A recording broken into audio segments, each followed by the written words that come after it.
अस्सलामुअलैकुम वरहमतुल्लाहि वबरकातुहू। बिस्मिल्लाहिर्रहमानिर्रहीम।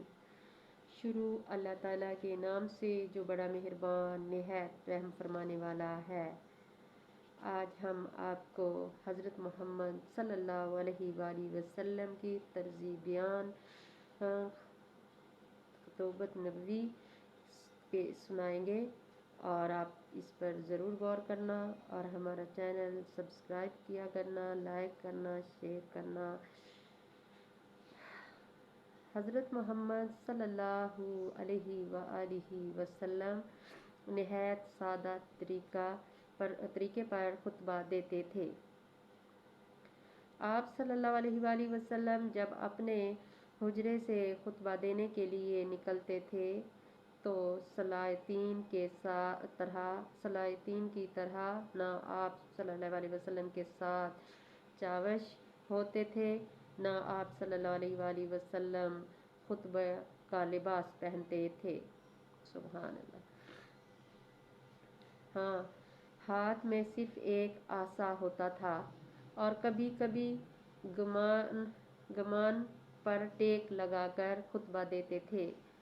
इब्ने माजा में है कि मस्जिद में जब आप सल्लल्लाहु अलैहि वसल्लम खुतबा देते तो दस्तक मुबारक में आसा होता था और मैदान जंग में खुतबा देने के लिए खड़े होते थे तो कमान पर टेक लगाते थे।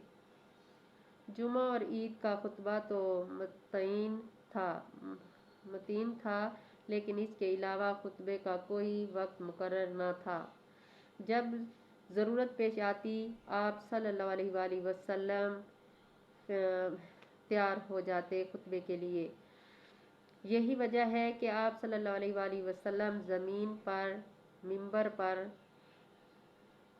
पर, ऊंट पर, जिस जगह जैसा मौका पेश आता है खुतबा दिया है। ज़रूरत के लिहाज से अगेचा आप सल्लल्लाहु अलैहि वसल्लम को कभी कभी तवील खुतबा भी देना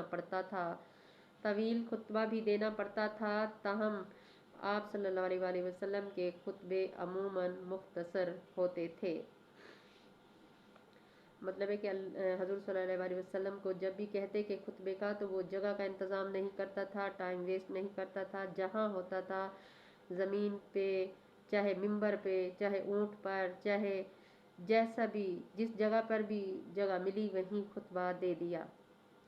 आपको कभी कभी तवील खुतबा भी देना पड़ता था, ताहम आप सल्लल्लाहु अलैहि वसल्लम के खुतबे अमूमन मुख्तसर होते थे।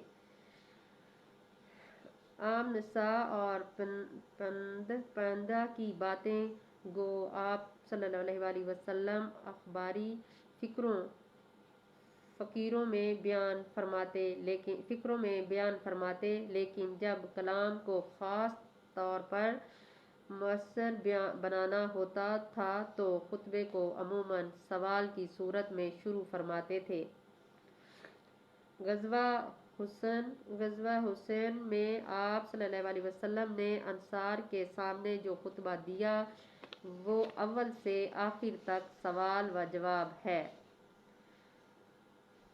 खुतबा हज्जातुल वदा वगैरह और तमाम खुतबात में जैसा कि आगे आता है ये खसूसियात नुमाया है।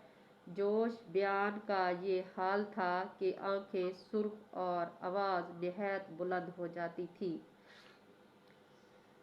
गुस्सा बढ़ जाता था, उंगलियां उठती जाती थी, गोया मालूम होता था कि आप सल्लल्लाहु अलैहि वसल्लम किसी फौज को जंग के लिए उभार रहे हैं। जोश बयान में हद से मुबारक झूम जाता था। हाथों को हरकत देने से पिठों के चटकने की आवाज़ आती थी।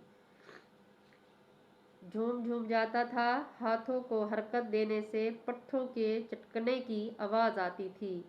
कभी मुट्ठी बंद कर लेते थे, कभी खोल देते थे। हज़रत अब्दुल्ला बिन उमर रज़ियल्लाहु ताला अन्हा ने اس قسم کی پرجوش حالت کی نہایت صحیح تصویر الفاظ میں کھینچی ہے۔ حضرت محمد صلی اللہ علیہ وآلہ وسلم کو منبر پر خطبہ دیتے سنتے فرمایا ہے کہ خداوند صاحب جبروت آسمان و زمین کو اپنے ہاتھ میں لے گا۔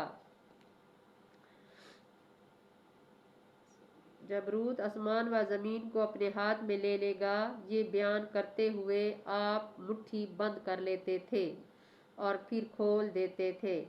آپ کا جسم مبارک کبھی دائیں کبھی بائیں جھکتا جاتا تھا، یہاں تک کہ میں نے منبر کو دیکھا تو اس کا سب سے نچلا حصہ بھی اس قدر ہل رہا تھا کہ میں نے خیال کیا کہ آپ کو لے کر گر تو نہیں پڑے گا۔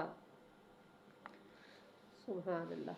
اتنا مطلب ہے کہ جوش سے خطبہ دیتے تھے حضور صلی اللہ علیہ وآلہ وسلم کہ ہر چیز ہلنا شروع ہو جاتی تھی، اور کبھی کوئی خاص انتظام کے ساتھ نہیں، جہاں جگہ ملی وہیں۔ تو ہم لوگ سوچتے رہتے ہیں ایک نماز پڑھنے کے لیے کہ کوئی خاص جگہ ہو تو پھر پڑھیں۔ کوشش کیا کریں کہ نماز پڑھا کریں، اللہ تعالیٰ سے معافی مانگیں۔ نیک مہینہ ہے، اس مہینے کے صدقے اللہ تعالیٰ ہمارے سارے صغیرہ کبیرہ گناہ معاف فرمائے۔ آمین ثم آمین۔ صدق اللہ العظیم۔